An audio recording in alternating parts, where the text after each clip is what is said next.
Hello and welcome everyone, this is सुवर्ण शेखर और हम आपके लिए तीसरा वीडियो लेक्चर लेकर हाजिर हैं।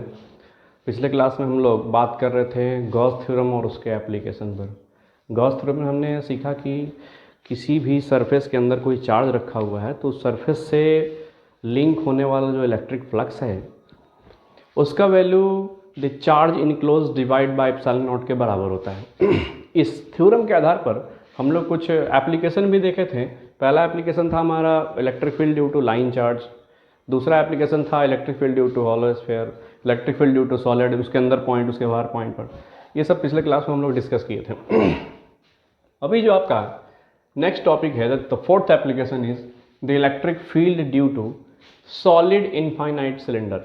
सॉलिड इनफाइनाइट सिलेंडर में सिलेंडर सॉलिड है, अंदर मटेरियल भरा होगा और ये इनफाइनाइटली लॉन्ग है। हम इसको एक छोटा सा पोर्शन दिखा रहे हैं बट ये इनफाइनाइटली लॉन्ग है। हम लोग इसके कारण इनसाइड पर और बाहर के पॉइंट पर इलेक्ट्रिक फील्ड कैलकुलेट करेंगे। सो इलेक्ट्रिक फील्ड कैलकुलेट करने का तरीका देखिए क्या होगा। सबसे पहले हम लोग बात करेंगे इनसाइड पॉइंट पे इलेक्ट्रिक फील्ड निकालने का। तो इनसाइड पॉइंट पे इलेक्ट्रिक फील्ड के लिए अंदर में एक गॉसियन सरफेस सेलेक्ट करना होगा, राइट। और गॉसियन सरफेस ऐसा सेलेक्ट करना होगा जिसके कारण इसके अंदर जो मटेरियल भरा हुआ है उससे जो इलेक्ट्रिक फील्ड बनेगा वो इलेक्ट्रिक फील्ड इस सरफेस के परपेंडिकुलर रहेगा या फिर पैरेलल रहेगा, तो हमको कैलकुलेशन करने में ज़्यादा आसानी होगा, ठीक। तो इस पॉइंट को ध्यान में रखते हुए हम लोग एक इसके अंदर किसी मान लेते हैं सेंटर से आर दूरी पर पूछ रहा है यहाँ पर कितना इलेक्ट्रिक फील्ड होगा। सेंटर ऑफ, अब you can say axis of the cylinder से आर डिस्टेंस पर, वो भी सिलेंडर के अंदर इस आर दूरी पर एक पॉइंट है, यहाँ इलेक्ट्रिक फील्ड कितना होगा ये हमसे पूछा गया है। तो हम लोग क्या करेंगे कि इसी अंदर के पॉइंट पर एक गॉसियन सरफेस सेलेक्ट कर लेंगे। लेट अस सपोज ये रहा, और ये गॉसियन सरफेस बिल्कुल सिलेंड्रिकल होगा, symmetrical to the given cylinder. अंदर में एक सिलेंड्रिकल हमने गॉसियन सरफेस सेलेक्ट कर लिया। Late us suppose the length of the cylinder is L and you can see here the radius of the cylinder is small r। तो इस छोटे से गॉसियन सरफेस से कितना फ्लक्स लिंक हो रहा है ये हम लोग कैलकुलेट करेंगे। इसके लिए क्या करना होगा, इसके लिए करना होगा फ्लक्स लिंकिंग। कैसे निकलता है, is equal to electric field का dot product with delta S, और ये फ्लक्स बराबर होगा Q divide by epsilon naught. आगे बढ़ते हैं, चलिए इलेक्ट्रिक फील्ड तो हमको कैलकुलेट करना है into delta S। Delta S कैसे लिखा जाएगा, the surface area of the cylinder कैसे लिखा जाएगा, सोच के देखिए। इसी कारण जो सरफेस एरिया आप लिखेंगे वो होता है, पिछले क्लास में हम लोग बात कर चुके हैं, 2 pi r into L। This is the surface area of the cylinder, okay. And this flux can be written as the charge enclosed divide by epsilon naught. तो अब सवाल उठता है कि चार्ज इनक्लोज कैसे निकाला जाएगा। आइए देखते हैं चार्ज इनक्लोज कैसे निकलता है। यहाँ देखिए, ये जो सिलेंडर है इसके अंदर जो मटेरियल भरा है इसके वॉल्यूम में ये चार्ज डेंसिटी दे रखा है, तो इसके वॉल्यूम से इस चार्ज डेंसिटी को मल्टीप्लाई कर देंगे तो ये कितना चार्ज इसके अंदर पड़ा हुआ है ये हम कैलकुलेट कर लेंगे। क्यों भाई, क्योंकि वॉल्यूम चार्ज डेंसिटी का ये मतलब होता है कि यूनिट वॉल्यूम में इतना चार्ज प्रेजेंट होगा। तो अगर यूनिट वॉल्यूम में इतना चार्ज प्रेजेंट है, इसलिए इतने दिस गॉसियन सरफेस के अंदर जो वॉल्यूम कैद है इसके अंदर कितना चार्ज भरा होगा ये हम कैलकुलेट कर सकते हैं। कैसे, तो इसका हमको सरफेस एरिया लिखना होगा। अगर आपसे कोई पूछे क्यू इन क्लोज कैसे निकालोगे आप, क्यू इन कैसे निकलेगा, तो वो निकलेगा इसका वॉल्यूम लिखना पड़ेगा। So what is the volume of this Gaussian surface, pi r square, this is the surface, this is the base area and the height L। This is the volume of this Gaussian surface multiplied by this rho volume density. Volume charge density हम गुना कर देंगे तो हम कह रहे हैं कि यूनिट वॉल्यूम में इतना चार्ज, इसलिए इतने वॉल्यूम में कितना चार्ज, तो वो हमारा क्यू इनक्लोज होगा, राइट। सो अब इस क्यू इनक्लोज का वैल्यू हम लोग वहाँ पुट करेंगे। आइए देखिए कैसे, ये रहा क्यू इनक्लोज का value, that is pi r square L into rho divide by epsilon naught is equal to E into 2 pi r into L। काटा पीटी मचाइए, L से L उड़ गया, एक आर से एक आर उड़ गया, पाई से पाई उड़ गया। ठीक, तो हमारे पास बचा इलेक्ट्रिक फील्ड का जो वैल्यू है, this is magnitude only, is equal to क्या क्या बचा, जरा ध्यान दीजिए यहाँ पर, that is r into rho and divided by 2 epsilon naught. This is the formula for electric field. आप देख सकते हैं इसमें इनसाइड पॉइंट पर जो इलेक्ट्रिक फील्ड है वो इस आर के डायरेक्टली प्रोपोर्शनल है। मतलब electric field inside the infinite cylinder is proportional to r. मतलब क्या, मतलब ये कि जैसे जैसे आप सेंटर से दूर आते जाइएगा वैसे वैसे आपको इलेक्ट्रिक फील्ड स्ट्रॉन्गर मिलता जाएगा। करेक्ट और नॉट? ओके। अब सवाल आता है इनसाइड, ये हम कैलकुलेट कर रहे थे किसके लिए, इनसाइड पॉइंट के लिए। ठीक, दूसरा पॉइंट कहता है आउटसाइड पर क्या करोगे आप, आउटसाइड पर क्या करोगे। तो आउटसाइड पे भी जिस तरह से गॉसियन सरफेस हमने अंदर सेलेक्ट किया वैसे ही गॉसियन सरफेस हम लोग सिलेंड्रिकल सरफेस बाहर सेलेक्ट करेंगे। आइए देखिए कैसे। इस सिलेंडर के बाहर में हमने एक सरफेस सेलेक्ट किया, ये रहा, इस सरफेस के इस सिलेंडर के बाहर में, और ये सेंटर से आर दूरी पे हमको इलेक्ट्रिक फील्ड निकालना था। तो हम आर डिस्टेंस पर गए और एक सिलेंडर, बड़ा सा सिलेंडर ऐसे ड्रॉ कर दिए। Hope this diagram is clear to you. देखिए ये वाला लाल सिलेंडर छोटा वाला पहले ड्रॉ किया था हमने, ये अभी बड़ा वाला सिलेंडर ड्रॉ किया है जो इस ब्लैक वाला सिलेंडर के बाहर में है। ओके, और मान लीजिए कि इसका भी लेंथ दे रखा है L। तो फिर से देखिए आउटसाइड पॉइंट के लिए आप कैसे निकालेंगे, कैसे निकलेगा बताइए। फिर से वही काम, फ्लक्स इज इक्वल टू आप लिखोगे E इंटू डी एस। आपको मालूम है थीटा तो वैसे भी जीरो रहना है। So flux is equal to, इसको बाद में लिखते हैं, इलेक्ट्रिक फील्ड जो हमको निकालना है उसका वैल्यू यहाँ रखना होगा। फिर से हमको इसका सरफेस एरिया रखना है। तो ये गॉसियन सरफेस का जो सरफेस एरिया वो कैसे निकलेगा, 2 pi r into l. This is the surface area of the Gaussian surface through which flux has to be linked. Okay, ठीक है। Next is equal to phi का मतलब कैसे, गॉस थ्योरम के हिसाब से फाई हम लोग कह सकते हैं कि this is charge enclosed divided by epsilon not. Yes, so charge enclose कैसे निकालोगे आप, फिर से वही कहानी, ये चार्ज इनक्लोज ए पार्ट का था जब आप इनसाइड के लिए निकाला, फॉर इनसाइड यहाँ लिख दीजिए, this is for inside. Okay, B के लिए जब आप निकालेंगे क्यू इनक्लोज, वो कैसे निकलेगा। अब इस सिलेंडर के अंदर कितना चार्ज इनक्लोज है, कैसे निकालोगे आप। तो आप देखो इस सिलेंडर के अंदर, तो इस ब्लैक वाला सिलेंडर का सिर्फ इतना पोर्शन आएगा, ये सो नो। अगर आप ये बाहर वाला गॉसियन सरफेस सेलेक्ट करते हैं तो इस ब्लैक वाले का सिर्फ ये पार्ट कंसीडर होगा, सिर्फ इतना ही वॉल्यूम इस ब्लैक, क्योंकि चार्ज तो डिस्ट्रीब्यूटेड सिर्फ इस ब्लैक सिलेंडर पर है, तो सिर्फ ब्लैक सिलेंडर का सिर्फ इतना सा वॉल्यूम इस गॉसियन सरफेस के अंदर कैद होगा। ये सर नो, तो उसके लिए करना क्या होगा, देखिए ध्यान से, फिर से वही काम, सॉरी, दिस इज पाई, कितने रेडियस में चार्ज इनक्लोज होगा, दैट इज आर स्क्वायर, और कितना लेंथ, दैट इज एल। ये हमने ये कैपिटल आर इसका क्यों लिया, इसका क्यों नहीं लिया, क्योंकि देखिए जो चार्ज प्रेजेंट है वो सिर्फ इस ब्लैक एरिया में प्रेजेंट है, क्योंकि इसके बाहर चार्ज प्रेजेंट नहीं है। तो हम लोग जब भी चार्ज इनक्लोज निकालेंगे तो आखिर ये जो वॉल्यूम लिखना होगा हमको, क्योंकि वॉल्यूम से मल्टीप्लाई करना है हमको, volume charge density. So volume जो लिखेंगे वो किसका लिखेंगे, जितना देर में चार्ज प्रेजेंट है बस उसका, और चार्ज कितने दूर प्रेजेंट है, तो ये लाल वाले गॉसियन सरफेस का सिर्फ इतना, ब्लैक वाला जो सिलेंडर है उसका सिर्फ इतना सा पोर्शन इस लाल गॉसियन सरफेस में कैद है। तो सिर्फ उसका वॉल्यूम कैसे निकाला जाएगा, pi r square into l. Okay, और इंटू इसको वॉल्यूम चार्ज डेंसिटी गुना कर देंगे।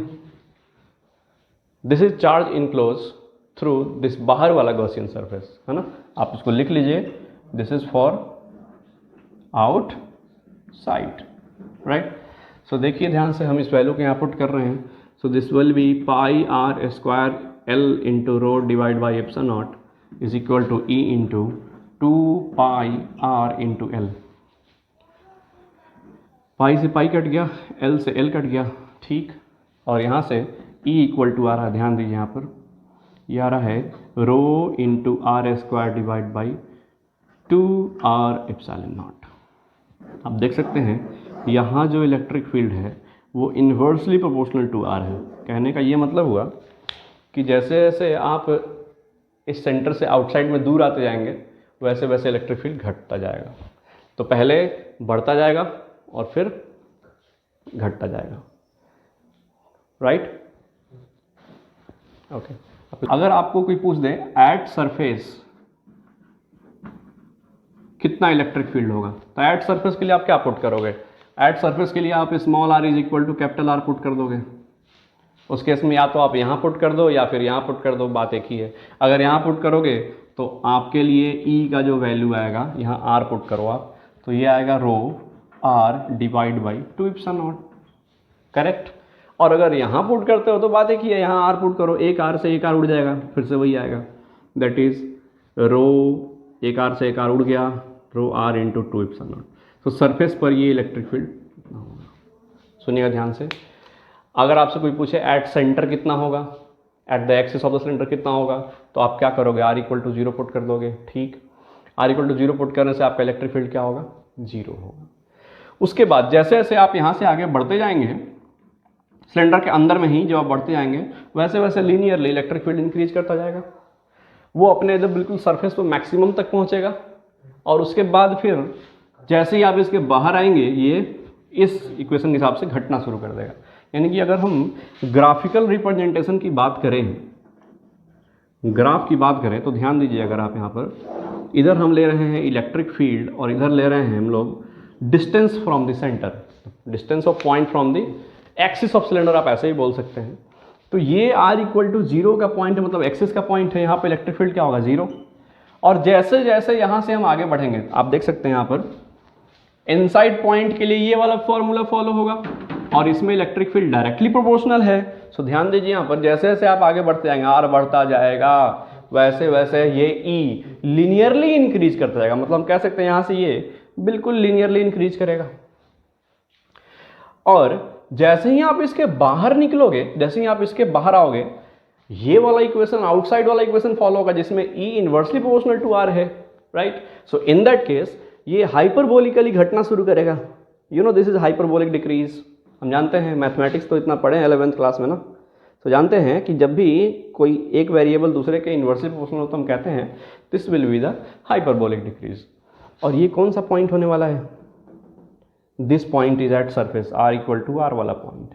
और ये जो है ये मैक्सिमम इलेक्ट्रिक फील्ड है, कहाँ पर होगा? ये कहाँ पर होगा? सरफेस के पर होगा। और कितना होगा वैल्यू उसका? ये वाला E is equal to rho yes R 2 epsilon naught, this is E max. और ये होगा सरफेस पर। आप लिख सकते हैं ये कौन सा पॉइंट है? ये सरफेस का पॉइंट है। ना आप वीडियो को पॉज कर सकते हैं और पॉज करके इसको लिख डालिए जल्दी से। So our fifth application is the electric field near the plane sheet of charge. मान लीजिए कि यहाँ पर एक पतला सा चार्ज डिस्ट्रीब्यूटेड है थिन सीट के फॉर्म में। यहाँ पर कोई मेटालिक सिलेंडर मेटालिक सीट नहीं है कोई, बस एक पतला सा लेयर है सिर्फ चार्ज का लेयर है। ये कह रहा है इस, और ये सीट डेफिनेटली बहुत आगे तक फैला हुआ है, काफ़ी बड़ा सीट है, इनफाइनाइट एरिया में यू कैन से डिस्ट्रीब्यूटेड है ये चार्ज डिस्ट्रीब्यूशन। सो इसके लिए हम लोग इससे किसी खास दूरी पर इलेक्ट्रिक फील्ड हम लोग कैलकुलेट करना चाहते हैं कि इससे R दूरी पर इलेक्ट्रिक फील्ड। फॉर एग्जांपल मान लीजिए ये सीट है और ये बड़ा सा सीट है फॉर एग्जांपल, या हो सकता है इधर वाला जो दीवार है ये वाला सीट, इससे R दूरी पर कितना इलेक्ट्रिक फील्ड होगा हम लोग को ये पूछा जा रहा है कैलकुलेट करने के लिए। तो फिर से we need to select a kind of Gaussian surface for this charge distribution. और गॉसियन सरफेस कैसा हो सकता है? इसके लिए जो गॉसियन सरफेस सिलेक्ट हम लोग करेंगे, या तो आप सिलेंड्रिकल कर लो या फिर आप क्यूबिकल कर लो, है ना। यहाँ से अगर आप मान लो सिलेंड्रिकल गॉसियन सरफेस सिलेक्ट करते हो इस तरह से, लेट अस सपोज ये सिलेंड्रिकल गॉसियन सरफेस और इसके पीछे से ये सिलेंडर बाहर होगा इस तरह से।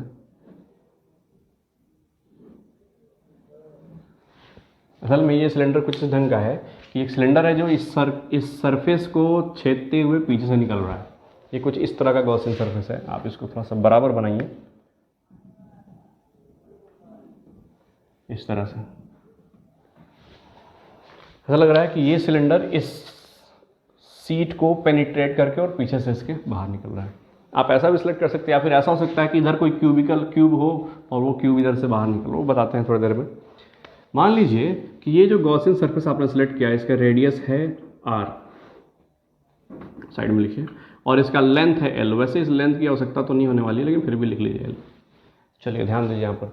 अब इस गॉसियन सरफेस को लेकर के हम लोग इसके लिए, आप समझ पा रहे हैं गॉसियन सरफेस कैसा है। ये मान लीजिए एक सीट है, पूरा कंप्लीट बड़ा सीट है, तो एक ऐसा सिलेंड्रिकल गॉसियन सरफेस है। यहाँ से एक सिलेंडर बाहर आया हुआ है, यह सिलेंडर इधर बाहर आया हुआ है, ये गॉसियन सरफेस है। सिलेंडर पेनिट्रेट करके सरफेस को अंदर जा रहा है। चलिए, सो यही हमारा गॉसियन सरफेस है। तो कैसे फाई लिखा जाएगा इसके लिए? फ्लक्स निकालने का तो वही सेम तरीका, E डॉट डेल्टा S करना होगा। और डॉट प्रोडक्ट को कहानी एक बार में ख़त्म करते हैं, ज़रा देखिए ध्यान से। अगर इसमें इस वाले सीट में चार्ज प्रेजेंट है तो इतना दूर चार्ज डिस्ट्रीब्यूटेड होगा, और एक पतला सा एक छोटा सा एरिया इस गॉसियन सरफेस में कैद है। सिर्फ इतना एक थिन सा सीट है ना, इस गॉसियन सरफेस के अंदर में कैद है। तो आपको ये चार्ज इनक्लोज होगा, और इसके कारण जो इलेक्ट्रिक फील्ड होगा डेफिनेटली अवे होगा। तो आप देख सकते हैं इलेक्ट्रिक फील्ड अगर यहाँ से बाहर आएगा सीट से, तो डेफिनेटली इस वाले कर्व सरफेस एरिया से तो कोई फ्लक्स लिंक नहीं होने वाला है। वो लिंक होगा तो सिर्फ सामने वाले सरफेस से होगा, और इधर वाले सामने वाले सरफेस से। इस वाले कर्व सरफेस से कोई लिंक नहीं होने वाला है। दूसरा बात कि अगर इलेक्ट्रिक फील्ड बाहर आएगा तो सरफेस का एन कैप और इलेक्ट्रिक फील्ड के बीच एंगल 0 होगा। सो यहाँ पर हमको उतना कॉस थीटा लिखने की जरूरत नहीं है, क्योंकि कॉस 0 तो कितना होगा, 1 ही होगा। सो ध्यान से देखिए, फाई जो निकाला जाएगा, इलेक्ट्रिक फील्ड जो हमको कैलकुलेट करना है, इनटू डेल्टा एस। ध्यान दीजिए यहाँ पर डेल्टा एस कैसे निकलेगा, देखिए, क्योंकि यहाँ से जो इलेक्ट्रिक फील्ड इधर आ रहा है वो इस वाले एरिया से लिंक होगा, और यहाँ से जो इसके सीट के पीछे से इलेक्ट्रिक फील्ड निकलेगा वो इस वाले एरिया से लिंक होगा। तो हमको ये दोनों ही एरिया लिखने होंगे। सो एक एरिया है that is pi r square, तो दोनों का एरिया इस साइड और इस साइड जिससे फ्लक्स लिंक होगा वो 2 पाई आर। याद रखिए, कर्व सरफेस एरिया से कोई फ्लक्स लिंक नहीं हो, क्यों? क्योंकि इलेक्ट्रिक फील्ड यहाँ से बाहर निकल रहा है, जो कर्व सरफेस एरिया पैरेलल निकल जाएगा। सो कोई इलेक्ट्रिक फील्ड उससे लिंक नहीं होगा। सो हमने लिख दिया E, और जिस एरिया से फ्लक्स लिंक हो रहा है वो। फाई कैसे निकलता है गॉस थ्योरम के हिसाब से? This will be charge enclose divide by epsilon naught is equal to E into 2 pi r square. Charge enclose कैसे निकलेगा, जरा ध्यान दीजिए यहाँ पर। चार्ज इनक्लोज निकालने के लिए आप देखिए कि अगर ये सीट से अगर ये सिलेंड्रिकल गॉसियन सरफेस यहाँ से अंदर जाए, यहाँ से सिलेंड्रिकल गॉसियन सरफेस अंदर जाए और यहाँ से बाहर निकले, तो इस पूरे सिलेंडर को इमेजिन करिए आप, इसमें सिर्फ इतना एरिया, एक पतला सा गोल सर्कुलर एरिया, पतला सा, जिसमें चार्ज कैद होगा। देखिए ध्यान से, ये सिलेंडर अंदर जा रहा है तो सिर्फ इतना सा हिस्सा, और यहाँ सिलेंडर बाहर निकल रहा है, तो सिर्फ इतना सा हिस्सा इस पूरे सिलेंडर के अंदर प्रेजेंट है, राइट। सो इस छोटे से हिस्सा का अगर हम चार्ज निकालना है हमको, तो इसका एरिया निकाल के इसके सरफेस डेंसिटी से गुना कर देंगे तो हमको मालूम चल जाएगा कितना चार्ज इनक्लोज है। कैसे? देखिए, चार्ज इनक्लोज निकाला जाएगा this area that is pi r square, ठीक, और इनटू ये वाला सिग्मा से मल्टीप्लाई कर दो आप। ये क्या है? सिग्मा होता है surface charge density, means the charge present in unit area. So unit area में इतना चार्ज प्रेजेंट, इसलिए इतने एरिया में इतना charge present. This will be q enclose, put कीजिए वैल्यू यहाँ पर, ये आएगा pi r square into sigma divide by epsilon naught is equal to E 2 pi r square. कैटापिटी में चाहिए, पाई से पाई उड़ गया, आर स्क्वायर से आर स्क्वायर उड़ गया, so you get E is equal to sigma divided by 2 epsilon naught. अब देखिए ध्यान से, इसमें सिग्मा भी कांस्टेंट है, एप्सिलॉन भी कांस्टेंट है, यानी हम ये कह सकते हैं कि जो इलेक्ट्रिक फील्ड होगा, ये मान लीजिए इनफाइनाइट सीट है, लम बड़ा सा, तो इसके सामने अगर हम यहाँ खड़े हैं तो इस पॉइंट पर जितना इलेक्ट्रिक फील्ड होगा, इस पॉइंट पर इतना इलेक्ट्रिक फील्ड होगा, इस पॉइंट पर उतना इलेक्ट्रिक फील्ड होगा। नज़दीक में भी इस सीट के यहाँ उतना ही इलेक्ट्रिक फील्ड, यहाँ उतना ही इलेक्ट्रिक फील्ड, यहाँ उतना ही। अगर ये इनफाइनाइट सीट है तो इसके सामने इलेक्ट्रिक फील्ड हमेशा कांस्टेंट होता है, और वो वैल्यू होता है sigma divide by 2 epsilon naught. Understanding और नॉट? आप वीडियो को पॉज करिए और इसको नोट डाउन कर लीजिए। So our 6th application is the electric field near a, ध्यान दीजिएगा यहाँ क्या है, प्लेन चार्ज कंडक्टर है। पिछली बार कोई कंडक्टर नहीं था, सिर्फ चार्ज डिस्ट्रीब्यूटेड था पतले से सीट की फॉर्म में, उस पर कोई चीज़ पर डिस्ट्रीब्यूटेड नहीं था, ऐसे ही पतला सा चार्ज का चदरा था। ओके, यहाँ पर क्या है कि चार्ज जो रखा गया है वो किसी प्लेन कंडक्टर पर रखा गया है, कंडक्टर के ऊपर में हमने चार्ज प्लेस किया है, तो कंडक्टर का कुछ सफिशिएंट थिकनेस होगा, राइट। और इस पर जब आप चार्ज रखोगे तो इस तरह से पूरे इस वाले सरफेस पे भी चार्ज होगा, पीछे जाके देखोगे पीछे वाले सरफेस पे भी चार्ज होगा। ओके, सो हमको इसके लिए कैलकुलेट करना है कि इसके सामने, इसके ठीक सामने कितना इलेक्ट्रिक फील्ड होगा, करेक्ट। ओके, तो कैसे करेंगे, ध्यान दीजिए यहाँ पर। इसके लिए जो गॉसियन सरफेस ऑफ इलेक्ट्रोड, फिर से वैसे ही सिलेंड्रिकल गॉसियन सरफेस या फिर क्यूबिकल, सिलेंड्रिकल ज़्यादा बेटर है। आप अगर सिलेंड्रिकल गॉसियन सरफेस इधर से डालोगे तो सर ये जो सिलेंडर होगा पहले इस वाले सरफेस, फ्रंट वाले सरफेस को पेनिट्रेट करेगा, फिर इन दोनों सीट के बीच जो मटेरियल भरा हुआ है उससे गॉसियन सरफेस पास करता हुआ फिर दूसरे साइड बाहर निकलेगा। इधर से सिलेंड्रिकल गॉसियन सरफेस आएगा, ये गॉसियन सरफेस को पेनिट्रेट करेगा, फिर इन दोनों के बीच जो मटेरियल इतना सीट में भरा हुआ है उस मटेरियल से पास करेगा और फिर दूसरे साइड से बाहर निकल जाएगा, करेक्ट और नॉट। सो उस चीज़ को ध्यान से अच्छे से दिखाने के लिए ये पतला सा जो आप सीट देख रहे हैं इसको थोड़ा चौड़ा सीट बनाएंगे, माइक्रोस्कोप से देखिए थोड़ा बड़ा दिखेगा आपको ये। लेट अस सपोज वो सीट कुछ आपको ऐसा दिख रहा है, ध्यान दीजिएगा,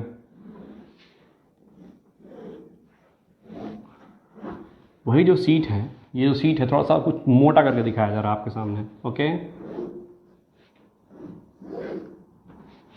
सॉरी,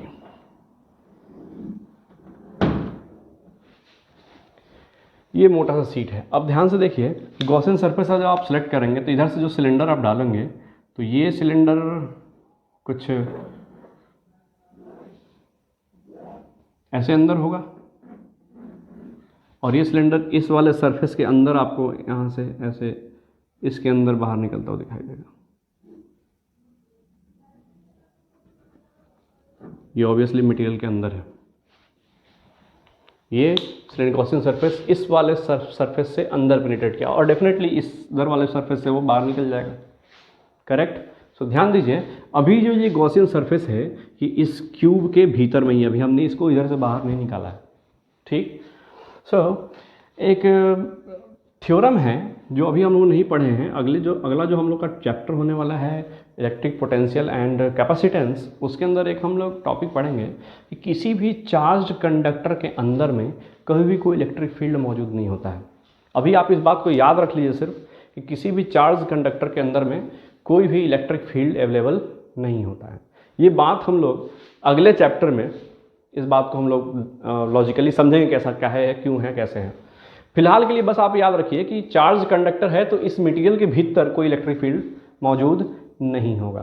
सो ध्यान दीजिए, जो चार्ज अवेलेबल है इस वाले सरफेस के कारण, इस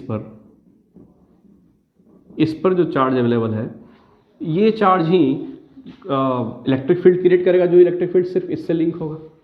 अंदर इस वाले सरफेस से कोई इलेक्ट्रिक फील्ड लिंक नहीं हो, क्यों? क्योंकि ये वाला जो गॉसियन सरफेस है ये इस कंडक्टर के अंदर लाई कर रहा है। हम ये कह रहे हैं कि सिलेंड्रिकल गॉसियन सरफेस अंदर पेनिट्रेट किया और इधर अभी बाहर निकला नहीं है। ओके, हम सिर्फ इस सीट के लिए निकाल रहे हैं, राइट। सो देखिए ध्यान से, इसी सीट के लिए क्यों निकाल रहे हैं? क्योंकि इधर वाला जो सरफेस होगा, इस वाले सरफेस का इलेक्ट्रिक फील्ड कभी भी इधर नहीं आएगा। इस चार्ज का इलेक्ट्रिक फील्ड इधर वाले सरफेस पर, पीछे वाले सरफेस पर जो चार्ज प्रेजेंट है उसका इलेक्ट्रिक फील्ड कभी भी इधर नहीं आएगा। क्यों? क्योंकि वो कभी भी इस मटेरियल को क्रॉस करते हुए आगे नहीं आएगा। इलेक्ट्रिक फील्ड कभी भी पीछे सरफेस का आगे की तरफ नहीं आएगा। सो इन दैट केस हम लोग सिर्फ इस सरफेस के कारण इलेक्ट्रिक फील्ड निकालेंगे और जो इससे लिंक होगा, अंदर में इलेक्ट्रिक फील्ड जीरो है इसलिए सरफेस से इलेक्ट्रिक फील्ड लिंक नहीं होगा। तो इस गॉसियन सरफेस से जो फ्लक्स लिंक होने वाला है फाई इज इक्वल टू निकाला जाएगा, फिर से वही काम E.ds आपको मालूम है। इसी कारण चूंकि ये सीट तो इनफाइनाइटली फैला हुआ है तो आप देखिए इसी कारण इलेक्ट्रिक फील्ड होगा, डेफिनेटली वो इस डायरेक्शन में होगा। और इधर जब इलेक्ट्रिक फील्ड होगा सिर्फ सामने वाले एरिया से लिंक होगा।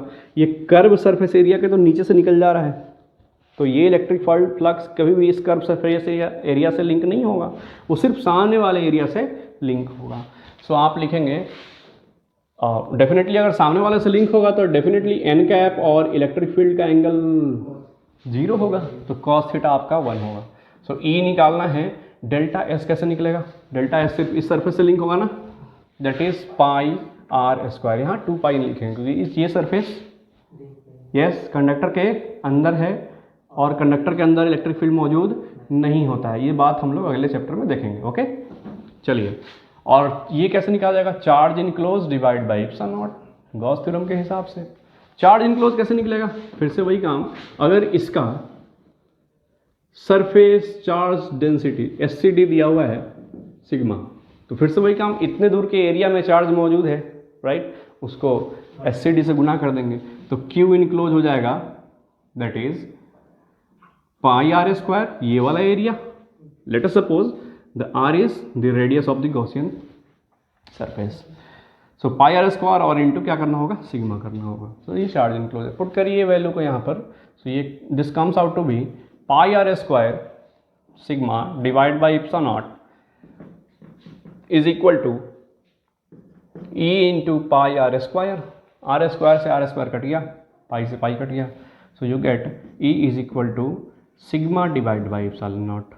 आप देख सकते हैं थिन सीट के लिए जो था वो यहाँ पर 2 था, बट अगर वो कोई चार्ज पहले में कोई कंडक्टर नहीं था, लेकिन यहाँ क्या है? कंडक्टर के ऊपर चार्ज रखा हुआ है राइट। सो इसके लिए मोटे thick I am not saying thin, I am saying thick seat के लिए, और भी कंडक्टर चार्ज सीट के लिए जो इलेक्ट्रिक फ्लक्स फील्ड होगा उसका वैल्यू होगा sigma divide by epsilon not. और डेफिनेटली आप देख रहे हैं ये भी क्या है? एक कांस्टेंट है, correct. So thin charge distribution के लिए जो कंडक्टर पर नहीं है, डिस्ट्रीब्यूटेड कंडक्टर पर नहीं है, सिर्फ थिन चार्ज का डिस्ट्रीब्यूशन है, इन that case electric field will be sigma divide by 2 epsilon not. But अगर चार्ज पतले से कंडक्टर के ऊपर डिस्ट्रीब्यूटेड है तो कंडक्टर में डेफिनेटली कुछ थिकनेस होगा, उसका आगे वाला सरफेस, पीछे वाला सरफेस राइट। इधर वाले surface, for example a conductor, तो इधर वाले सरफेस पे जो चार्ज होगा वो इधर इलेक्ट्रिक फील्ड क्रिएट करेगा। इधर वाले सरफेस का जो चार्ज होगा वो कभी भी, इसका इलेक्ट्रिक फील्ड इधर नहीं आएगा, क्यों? क्योंकि कभी पेनिट्रेट करके इस मटेरियल से पास नहीं करेगा और कभी इधर नहीं आएगा, क्योंकि इलेक्ट्रिक फील्ड कभी भी किसी भी चार्ज कंडक्टर के अंदर प्रवेश नहीं करता है इसलिए सो हम कह सकते हैं कि इधर जो इलेक्ट्रिक फ्लक्स होगा वो सिर्फ इस वाले सीट के कारण होगा। अब देखिए ये गॉसियन सरफेस जो मटेरियल के अंदर गया, मटेरियल के अंदर भी कोई फ्लक्स नहीं है, मान इलेक्ट्रिक फील्ड नहीं है तो फ्लक्स नहीं होगा, और फ्लक्स नहीं होगा तो इससे फ्लक्स लिंक 0 होगा राइट। उसी तरह से दूसरे वाला सरफेस के लिए निकालेंगे तो इधर भी ऐसे ही एक गॉसियन सरफेस लगाएंगे, वो गॉसियन सरफेस इसके अंदर जाएगा राइट। तो उस दोनों के केस में, अच्छा आप ऐसा नहीं सोचिए कभी भी कि एक गॉसियन सरफेस ऐसा लगाएंगे कि जो इधर से गया इधर से डालें और इस दोनों को क्रॉस करते हुए, इस मटेरियल को क्रॉस करते हुए यहाँ से बाहर निकल गया, ऐसा ना कीजिए। क्यों? क्योंकि डेफिनेटली जब आप आप कीजिएगा भी तो उससे कोई फर्क नहीं पड़ेगा। देखिए क्यों? क्योंकि जब आप इसके लिए लिखोगे तो डेफिनेटली इधर वाला सरफेस चूज करोगे, इधर वाला चूज कर नहीं सकते हो। क्यों? क्योंकि इधर वाले चार्ज के कारण कभी भी इलेक्ट्रिक फील्ड उधर जाकर लिंक तो होगा नहीं राइट। इसलिए हम सिर्फ एक ही साइड का सरफेस देख रहे हैं। आप सोच रहे होंगे कि सर ऐसा क्यों कर रहे हैं कि ये गॉसियन सरफेस यहाँ पर लाएं और इस गॉसियन सरफेस का दूसरा हिस्सा इस दोनों मटेरियल के बीच में जाके छोड़ दिए, क्यों? है ना। अगर आप बाहर भी ले लेते हैं इस सरफेस को, इधर से पेनिट्रेट करके इधर बाहर भी निकाल देते हैं, तो इस चार्ज के कारण कभी भी आप, फॉर एग्जांपल मान लीजिए इसको आप बाहर भी निकाल दिए, यहाँ से आप बाहर भी निकाल दिए अगर राइट दूसरे साइड से, तो कभी भी इस चार्ज के कारण इतने मोटे से एरिया को क्रॉस करके इस साइड इलेक्ट्रिक फील्ड कभी नहीं पहुँचेगा। क्यों? क्योंकि इलेक्ट्रिक फील्ड कभी भी चार्ज कंडक्टर के अंदर प्रवेश नहीं करता है। तो डेफिनेटली जब आप इसके लिए लिख रहे होंगे तो आपको सिर्फ यही एरिया लिखना होगा राइट। इसलिए हम कह रहे हैं एक ही एरिया लिखा गया है। और क्यू इनक्लोज आपको पता है कैसे निकालेंगे, तो E इक्वल टू क्या आया? Sigma divide by epsilon not. ठीक, चार्ज डिस्ट्रीब्यूशन के लिए 2 एप्सिलॉन नॉट, और कंडक्टर के ऊपर अगर चार्ज डिस्ट्रीब्यूटेड है, थिन सीट की फॉर्म में नहीं है, कंडक्टर के ऊपर डिस्ट्रीब्यूटेड है, तो ये अपन करेक्ट और नॉट। इसको आप पॉज कीजिए वीडियो को और इसको आप नोट डाउन कर लीजिए। चलिए, तो अभी जो हम लोग 5th और 6th एप्लीकेशन देखे कि चार्ज थिन सीट की फॉर्म में डिस्ट्रीब्यूटेड है या फिर चार्ज को किसी कंडक्टर के ऊपर डिस्ट्रीब्यूट किया है, इन दोनों टॉपिक के आधार पर हम आपसे एक एग्जांपल पूछते हैं और आप ज़रा इसको सॉल्व करने की कोशिश करेंगे। मान लीजिए कि आपके पास एक पतला सा कंडक्टर है और इधर भी एक पतला सा कंडक्टर है, और कंडक्टर छोड़िए, ये चार्ज है जो थिन शीट की फॉर्म में डिस्ट्रीब्यूटेड होगा। इसके ऊपर भी एक थिन शीट है जो चार्ज का ही है, ये किसी कंडक्टर के ऊपर डिस्ट्रीब्यूटेड नहीं है। ओके, मान लीजिए कि यहाँ पर जो सीट है ये पॉजिटिव चार्ज का अगर सीट है ना, और यहाँ जो सीट है ये अगर ये कंडक्टर के ऊपर नहीं है, ध्यान रखिएगा, ये नेगेटिव चार्ज का सीट है, राइट। आपसे कोई पूछ रहा है इन दोनों दोनों सीट के बाहर में इस ए पॉइंट पे इलेक्ट्रिक फील्ड कितना होगा, इस बी पॉइंट दोनों के बीच में इलेक्ट्रिक फील्ड कितना होगा, और इस सी पॉइंट पे इलेक्ट्रिक फील्ड कितना होगा। तो ध्यान दीजिएगा यहाँ पर, जैसे ही आप इन दोनों जगह पर जैसे ही आप पॉजिटिव और नेगेटिव चार्ज डिस्ट्रीब्यूट करेंगे, ये दोनों अट्रैक्शन के कारण ये दोनों अंदर वाले एरिया में डिस्ट्रीब्यूटेड रहेगा। क्यों? क्योंकि positive charge negative charge attract करेंगे, तो कभी भी नेगेटिव बाहर की तरफ, ये पॉजिटिव बाहर की तरफ डिस्ट्रीब्यूटेड नहीं होगा, ये दोनों एक दूसरे खिंचाव की वजह से अंदर साइड में डिस्ट्रीब्यूटेड होंगे। अब ध्यान दीजिए यहाँ पर, अब फॉर एग्जांपल अगर चलिए बी पॉइंट निकालते हैं पहले। बताइए आप, ये तो पॉजिटिव चार्ज है, तो इसके कारण जो इलेक्ट्रिक फील्ड होगा वो अवे होगा, एंड सो, और ये जो नेगेटिव चार्ज है इसके कारण इलेक्ट्रिक फील्ड इसके टुवर्ड होगा, मतलब ऐसा होगा, राइट। और चूंकि बी पॉइंट पे दोनों इलेक्ट्रिक फील्ड सेम डायरेक्शन में है, तो ये दोनों इलेक्ट्रिक फील्ड ऐड हो जाएंगे, यस और नो। तो आप बताइए इस थिन शीट के कारण इलेक्ट्रिक फील्ड कितना होगा, तो आप बोलोगे sigma by 2 epsilon not, right. और इसी कारण बोलोगे सिग्मा बाई 2 इप्सिलॉन नॉट। आप पूछिएगा यहाँ माइनस क्यों नहीं लिखे, क्योंकि यहाँ पर तो माइनस है, इसी कारण ओहो यहाँ पर सिग्मा है और ये ले लीजिए माइनस सिग्मा है। माइनस सिग्मा क्यों? क्योंकि नेगेटिव चार्ज है, इसलिए हमने माइनस सिग्मा लिखा। माइनस सिग्मा मतलब नेगेटिव चार्ज का सरफेस चार्ज डेंसिटी दे रखा है। तो यहाँ माइनस नहीं लिखेंगे क्योंकि आपने डायरेक्शन कंसिडर कर लिया, so you no need to write a minus sign here, okay. So आप देखिए दोनों ही इलेक्ट्रिक फील्ड ऐड होने वाले हैं, एक ही तरफ है। क्यों? क्योंकि ये इलेक्ट्रिक फील्ड पॉजिटिव चार्ज के कारण होगा, जो पॉजिटिव चार्ज से अवे होगा। ये नीचे वाला इलेक्ट्रिक फील्ड नेगेटिव चार्ज की तरफ होगा, क्योंकि इलेक्ट्रिक फील्ड हमेशा नेगेटिव चार्ज की तरफ होता है। तो जो दोनों एक ही डायरेक्शन में, तो दोनों फील्ड क्या होंगे, ऐड हो जाएंगे। तो आप बताओ electric field at point B कितना होने वाला है, तो वो दोनों को ऐड कर दो आप। Sigma by 2 epsilon not plus sigma by, yes 2 epsilon not कितना आएगा, sigma by epsilon naught. This will B answer, right. मान लीजिए ये ए पॉइंट था, सो इस पॉजिटिव चार्ज के कारण जो इलेक्ट्रिक फील्ड होगा वो अवे होगा, that is sigma by 2 epsilon not. और इस वाले पतले नेगेटिव चार्ज डिस्ट्रीब्यूशन के लिए उसकी तरफ होगा, तो इलेक्ट्रिक फील्ड ऐसे हुआ, वो भी लिखा जाएगा 2 sigma divide by 2 epsilon not, right. क्यों? इसके कारण तो नज़दीक है, इसी कारण थोड़ा सा दूर पॉइंट है, लेकिन फिर भी कितना दूर है उसको कोई फर्क नहीं पड़ता है, क्योंकि सीट के कारण तो इलेक्ट्रिक फील्ड कांस्टेंट होता है। तो इसी कारण 2 सिग्मा, इसी कारण 2 सिग्मा। देखिए दोनों अपोजिट डायरेक्शन में सेम मैग्नीट्यूड का है, तो electric field at point A वो क्या होगा, वो definitely sigma by 2 epsilon naught minus sigma by 2 epsilon not, right. और ये क्या हो जाएंगे, 0। तो electric field at point A कितना होने वाला है, इसके बाहर में 0, राइट। उस तरह सी पॉइंट पर आप निकालोगे तो कैसे निकालोगे, सोचो जरा। इस नेगेटिव चार्ज के कारण इलेक्ट्रिक फील्ड हमेशा इसकी तरफ होगा, और वो होगा sigma divide by 2 epsilon not, अगर दोनों पर सिग्मा डिस्ट्रीब्यूटेड है तब। उस तरह से इस पॉजिटिव चार्ज के कारण जो इलेक्ट्रिक फील्ड होगा वो अवे होगा, अवे, और वो भी होगा sigma divide by 2 epsilon not. कोई फर्क नहीं पड़ता इससे ज़्यादा दूर है कि इससे ज़्यादा दूर है, राइट। तो कितना आया, यहाँ भी अगर आप electric field at point C निकालें तो ये कितना होगा, sigma divide by 2 epsilon naught minus sigma divide by, yes 2 epsilon naught, comes out to be 0। यानी हम ये कह सकते हैं कि इस दोनों चार्ज डिस्ट्रीब्यूशन के बाहर साइड में इलेक्ट्रिक फील्ड क्या होगा, 0 होगा, और अंदर साइड में इसी कारण और इसी कारण दोनों ऐड हो जाएंगे, ओके, दैट्स इट। सो ये रहा कहानी आपके इस पहले चैप्टर का, दैट जिसका नाम है electric charges and fields, okay. ये उसका लास्ट टॉपिक है। अगले बार जब भी फिजिक्स का वीडियो बनेगा तो वो आपके सेकेंड चैप्टर पे बेस्ड होगा, that is potential and capacitance, okay. So आप वीडियो को पॉज करिए, इसको नोट डाउन कीजिए, घर में रहिए, सुरक्षित रहिए, धन्यवाद।